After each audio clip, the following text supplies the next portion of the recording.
এই যে দেখুন ভাসমান কচুরিপানাগুলো, আমি এবং কচুরিপানা একই নদীতে একই জলের উপরে ভাসমান অবস্থা। আমার একটি নির্দিষ্ট গন্তব্য আছে, যে গন্তব্যে আমি আর কিছুক্ষণের মধ্যেই পৌঁছে যাব, কিন্তু এই কচুরিপানাগুলোর কোনো নির্দিষ্ট গন্তব্য নেই, তারা ভাসমান।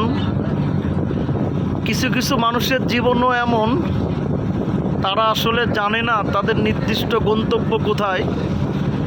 এই কচুরিপানার মতো ভাসতে ভাসতেই একদিন তাদের জীবনের সমাপ্তি ঘটে। আপনি জীবনে যদি মহৎ এবং আপনার রেখা দুনিয়াতে রেখে যেতে চান, অবশ্যই আপনাকে একটি স্পেসিফিক গোল সেট করতে হবে, দুনিয়াবি এবং পরকাল। দুনিয়ার সফলতা এবং মৃত্যুর পরে জান্নাত।